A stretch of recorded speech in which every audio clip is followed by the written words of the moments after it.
ZERI doesn't exist unless you guys retcon her to be a mage. So fun fact for you, ZERI is a mage. One of the things we wanted to do with ZERI was one of the things was make a mage in ZON and Piltover, since there aren't really many mages. And so while mages are very, very rare in ZON and Piltover, ZERI is one. And her gun that she carries, it's not hex tech. It's actually a hunk of metal that she channels her innate magic through. And so it'd actually be like kind of useless if anybody else had it. It only works for her.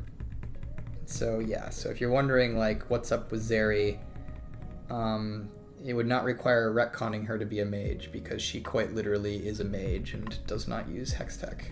AD carries are crit-based champions. The Wind Brothers get 2.5x crit, which makes crit items insane on them. Therefore, the better the crit items, they are exceptionally better than Yasuo Yone. Yasuo and Yone have no bearing on item balance for AD carries, with the exception of maybe something like Shield Bow. Shield Bow is like the lifesteal, needed to be balanced around melee champs, but the assumption that like Yasuo and Yone are keeping crit items weak is like just completely false. Crit items are made and balanced for the AD carry class for the most part, with maybe, one or two more focused on melee champs. And then Yasuo and Yone are balanced to work with the crit items. And in fact, your hypothesis that Yasuo and Yone are broken with crit, and that's why it's it can't be good, is actually, it's a bit the opposite actually. The reality actually is the melee champions tend to be terrible with crit and need help to make crit useful on them.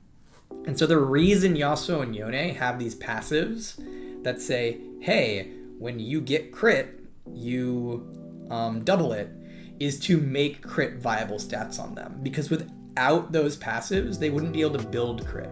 It just turns out that crit is like, in most cases, significantly better on range-based attackers because of the randomness of it. Range-based attackers just get more chances to auto-attack and more chances to crit, whereas melee champions tend to need to crit to be, in some ways, more powerful to make up for the fact that those items are balanced for range AD carries. And so, yeah, basically, you're thinking about it a little bit in the opposite direction. Crit items are not balanced around Yasuo and Yone. Yasuo and Yone are balanced around crit items. Which, again, with the possible exception of some of the crit items that are better on melee champions, specifically like when Shield Bow had lifesteal, that was like more of a melee champion thing.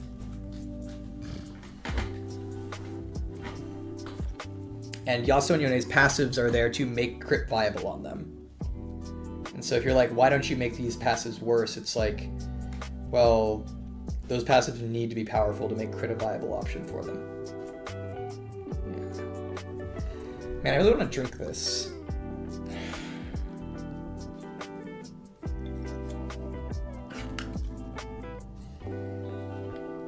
I shouldn't. I should keep the shimmer.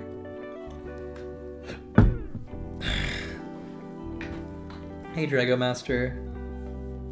Alternate Echo and Powder was sick. Yeah, it was pretty sweet. It's pretty good. Crits are not true random? No. Critical strikes have bad luck protection. Basically meaning that every time you crit, you are less likely to crit, so that you don't crit too much in a row. And every time you don't crit, you are more likely to crit, so that you don't crit too little in a row. And so basically they have some degree of bad luck protection to prevent them from giving you, random streaks that are ridiculous or random in either direction. People are mentioning JHIN. I'm fairly happy with JHIN. I think he definitely comes up there as like one of the designs that I've worked on that I think turned out better than some of the others. I think JHIN, the thing I would call out about him that I think worked really well is he has a very good conflux of uniqueness, accessibility, gameplay, agency, lack of frustration, art direction, and sounds and visual direction, and they all like come together to create like a character that I think ended up standing out pretty well. So fairly happy with how JHIN turned out. But like a thing about JHIN is I honestly feel like AD carries to some degree get to cheat when you're talking about like character design. And the reason I say that is a lot of people tend to like AD carries because, you know, they tend to be like very fun to play and very fair to play against. Just because they're AD carries. They just all have that like real core thing of I attack a lot and I'm squishy, and if you jump on me, I die. Doesn't mean we don't have frustrating or problematic AD carries out there, of course, but it just feels like the class, by definition, many characters in the AD carry class will feel well designed, basically, compared to some other classes. Are there champs you think are pro viable but pros don't play? Yes. There's a lot of characters that are legitimately pro viable, and the reason they aren't played is because pros don't have the time or desire to practice them, or other things like social pressures.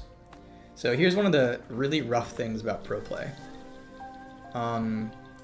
If you pick an off-meta character, if you win, you're a genius, and if you lose, you're trolling and should be fired.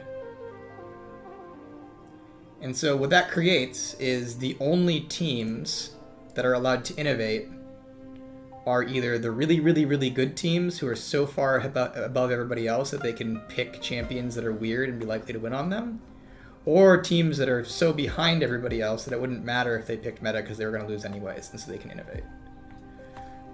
That's a little hyperbolic, but basically it's like one of the tragedies, I think, of pro is that the players of League of Legends are so like keyed into like, here's what's viable, that there's actually a huge like disincentivization towards innovation. Because innovation in the eyes of a lot of like, say, Reddit analysts or Twitter analysts is only good if it wins. But the problem is that a pick being good or bad is not necessarily indicated by its win rate in pro play, right? Because it turns out that if you're fighting SKT, there's a lot of champions that are just going to lose, regardless of how good you are, because you were fighting SKT, right? And so, yeah, I think that's a real challenge. Any thoughts on why full AP Gragas overtook his full tank builds from years back?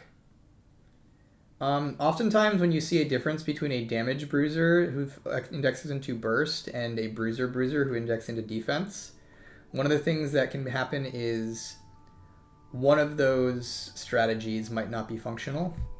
And so as an example, a possible reason for full AP Gragas taking over is we potentially have nerfed Gragas' tank builds enough such that if he were to build tank, he wouldn't be all that effective. Like as an example, one of the things we tend to do with Gragas is nerf his passive, which is % max health healing. And while that's definitely helpful for AP Gragas, it's even better for Bruiser Gragas.